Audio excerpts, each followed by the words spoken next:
Chapter number 2, The Dreams. Welcome back to all of you in another video of the novel reading. हम जिस novel को read कर रहे हैं which is the young Prince, आज उसका चैप्टर नंबर 2 द ड्रीम्स जिसे हम आज रीड करेंगे। पिछली स्टोरी में हमने चैप्टर नंबर 1 में देखा कि कैसे जो एक बूढ़ा राजा था उसका कोई बेटा नहीं था, इसलिए उसकी जो बेटी थी उसके सीक्रेट सन को उसने कहीं से ढूंढवाया और उसे राजा बनाने के बारे में सोचा। और जब वो 16 साल का हुआ तो ये डिसाइड हुआ कि कल उसका कोरोनेशन होगा, मतलब उसका राज्याभिषेक होगा।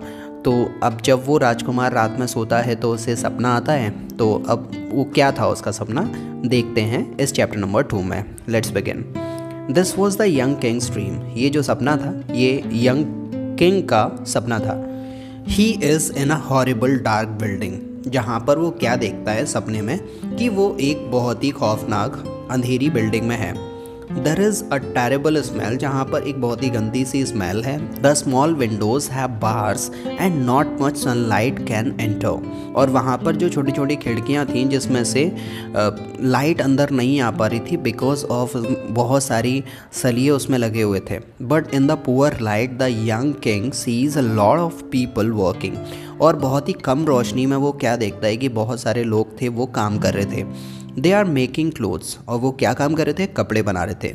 दे आर वेरी थिन, और वो काफ़ी कमज़ोर थे। द फेसेस आर हंग्री, ऐसा लग रहा था जैसे कि उनको काफ़ी दिनों से खाना नहीं मिला। And their hands tremble because they are tired, और वो इतने थके हुए थे कि काम करते करते उनके हाथ भी काँप रहे थे। Pale ill children sat in the dark corners of the room, और रूम के कोनों में छोटे छोटे बच्चे थे जिनके चेहरे पर मतलब कोई रौनक नहीं थी। इनके चेहरे पर जो बोलते ना कि उनकी हवाइयाँ उड़ी थी, बहुत ही फीके चेहरे थे उनके, और जो रूम्स के कॉर्नर में बैठे हुए थे। The young king watches them, और वो जो यंग किंग होता है उनको देखता है। A man speaks to him angrily and ask, एक आदमी होता है वहाँ पर आता है और वो उसे गुस्से में बोलता है और पूछता है, why are you watching me, तुम मुझे क्यों देख रहे हो। Are you my master's spy, क्या तुम मेरे मालिक के जासूस हो। Who is your master, asked the young king, तो उस यंग किंग ने पूछा कि तुम्हारा मालिक कौन है। A man like me but I have a poor clothes, I am very hungry, वो मेरे ही जैसा एक इंसान है लेकिन मेरे जो कपड़े हैं वो काफ़ी ज़्यादा ख़राब है और मैं बहुत भूखा हूँ। He wears beautiful clothes and he is very rich, और वो जो मेरा मालिक है वो अच्छे कपड़े पहनता है, बहुत अमीर है। We work for him all day, और हम उसके लिए सारा दिन काम करते हैं। We make wine and he drinks it, हम शराब बनाते हैं और वो उसको पीता है। We work on the land but he eats the food, हम पूरे दिन भर ज़मीन पर काम करते हैं, खाना उगाते हैं और वो खाना खाता है। वी आर हिज स्लेव्स, और हम उसके गुलाम हैं। But this is a free land, she is the young king, तो वो जो यंग किंग था उसने बोला कि ये तो फ्री लैंड है। You are no man slave, तुम किसी के तो गुलाम नहीं हो।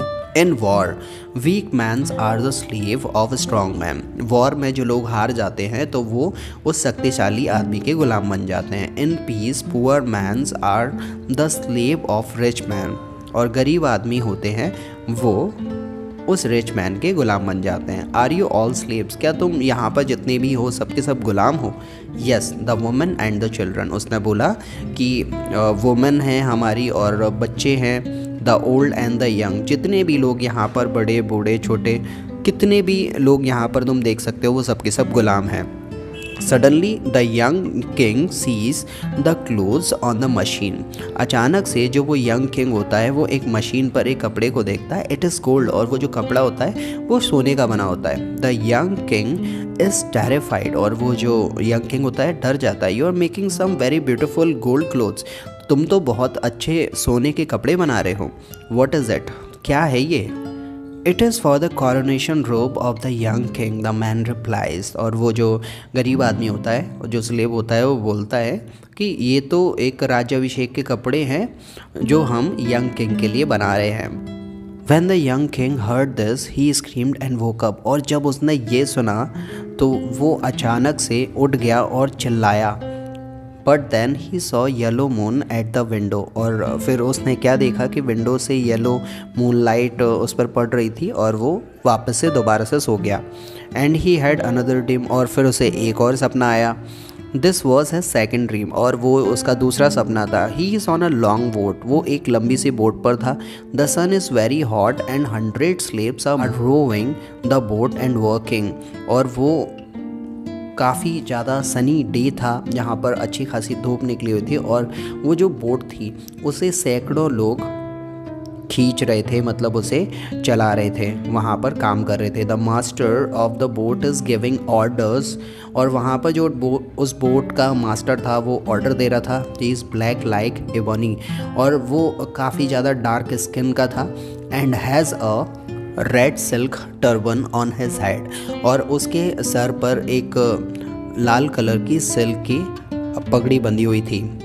In his years he has big silver earrings, और उसके कान में पियर्सिंग थी, मतलब इसमें जो सिल्वर कलर के बड़े बड़े ईयरिंग्स थे। Someone is whipping the slaves while they work, और जब वो सब के सब स्लेव्स थे, काम कर रहे थे, तो वहाँ पर कोई आता है, उनको ऑर्डर देता है, उनको मारता पीटता है। Finally the boat arrives in a small way, और आखिरकार वो जो बोट थी वो एक छोटी सी खाड़ी तक आई।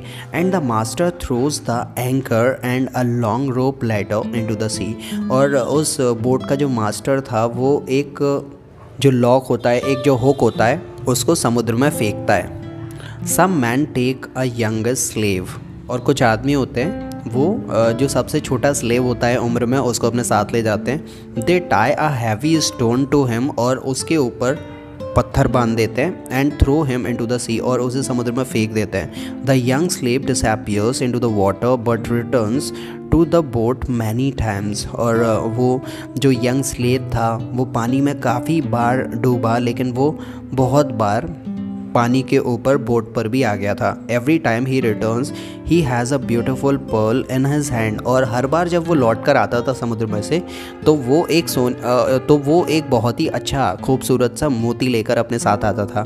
The master of the ship looks at the pearls, और जो शिप का मास्टर होता है जब वो उस मोती को देखता है, and puts them into a little green bag, और उसके पास में एक जो ग्रीन बैग होता है उस मोती को अपने ग्रीन कलर के बैग में डाल लेता है। The young slaves return to the boat for the last time, और जो यंग स्लेव था जब वो लास्ट टाइम पर बोट के ऊपर आया, ही is very pale and tired, वो काफ़ी ज़्यादा थक चुका था, उसके चेहरे का रंग उड़ चुका था। इन his hand he has a very beautiful pearls, लेकिन उसके हाथ में एक बहुत ही खूबसूरत मोती था जो वो समुद्र से निकाल कर लेकर आया था। द पर्ल इज़ राउंड, और वो जो मोती था वो राउंड था। And white like the moon, और बिल्कुल चमकदार था जैसे कि एक चांद हो।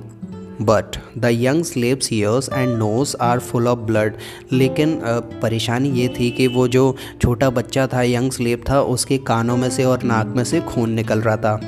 ही falls and dies but the master of the boat laughs, वो वहीं पर गिर पड़ता है और मर जाता है, और बोट का मास्टर होता है वो दुखी होने की वजह उल्टा हंसता है। He takes the pearl from the young slave's hand, और उसके हाथ से वो मोती लेता है और अपने बैग में डाल लेता है। And the other slaves throw his dead body into the sea, और वो जो दूसरे उसके स्लेव्स होते हैं उस मरे हुए बच्चे की बॉडी को समुद्र में वापस से डाल देते हैं। This pearl is for the sceptre of the young king, और वो जो पर्ल था, मोती था, वो किंग की छड़ी के लिए समुद्र से निकाला जा रहा था।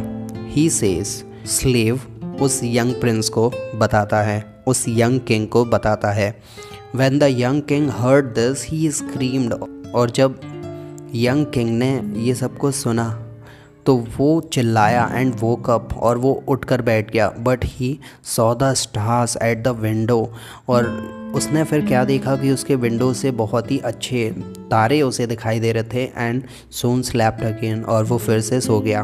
This was his third and last dream, और फिर वो अपना तीसरा और आखिरी सपना देखता है। He is in a tropical forest, वो एक जंगल में होता है। It is full of strange fruits and beautiful poisonous flowers, उस जंगल में बहुत सारे अजीब अजीब से फल होते हैं और काफ़ी अजीब से सुंदर लेकिन जहरीले फ्लावर्स होते हैं। There are snakes in the grass, और घास में काफ़ी सारे स्नेक्स होते हैं। तोते होते हैं पेड़ पर, एंड जो बंदर होते हैं, पीकॉक्स, मोर, ऑल अराउंड आसपास में ये सब पक्षी होते हैं। And the young king sees a lot of man working in a dry river. और यंग किंग क्या देखता है कि बहुत सारे लोग होते हैं जो कि एक सूखी नदी में काम कर रहे होते हैं। They are digging the ground and cutting big rocks and stones. वो ज़मीन को खोद रहे होते हैं और बड़े बड़े चट्टानों को और पत्थरों को काट रहे होते हैं। Death and avarice are in dark cavern. और वो जो एक अंधेरी सी गुफा होती है उसके अंदर वो देख रहे होते हैं और उनका लालच होता है उस गुफा के अंदर जब वो देख रहे होते हैं। They are also watching man. Death says to avarice. और वो आदमी भी जो गुफा के अंदर होते हैं उनको देख रहे होते हैं। और जो मौत होती है वो अवराइज से कहती है give me 1/3 of your man, कि तुम मुझे अपने आदमियों का 1/3 हिस्सा दे दो। But avarice refuses. लेकिन वो आदमी होता है जो उनका लीडर होता है वो मना कर देता है वर्कर का कि no they are my servants, ये मेरे सर्वेंट्स हैं। She says. तो बोलती है कि ये सब मेरे सर्वेंट हैं, मैं इन्हें तुम्हें नहीं सौंप सकती। Death is very angry when he hears this. और मौत को बहुत ही ज़्यादा गुस्सा आता है जब वो ये सुनती है। He sends malaria to kill 1/3 of the man. और फिर वो मलेरिया को स्प्रेड कर देती है जिससे उस अवराइज के 1/3 आदमी मर जाते हैं। What have you got in your hand. अब तुम्हारे पास में क्या बचा है। डेथ पूछती है 3 grains of corn. But why are you interested, she ask. तो वो अवराइज बोलती है कि मेरे पास में 3 भुट्टे हैं और तुम्हें क्या चाहिए, तुम किस चीज़ में इंटरेस्टेड हो। Death says give me 1 grain of corn to plant in my garden. और डेथ बोलती है कि तुम मुझे एक भुट्टा दे दो और जिसे मैं अपने बगीचे में लगाऊंगी। But avarice replies. लेकिन जो अवराइज होती है वो उसे रिप्लाई करती है नो इट्स माई कॉर्न, लेकिन ये तो मेरा भुट्टा है, ये मैं तुम्हें नहीं दूंगी। And she hides the corn in her pocket. और वो अपनी पॉकेट में उस भुट्टे को छुपा लेती है। Again death is very angry when he hears this.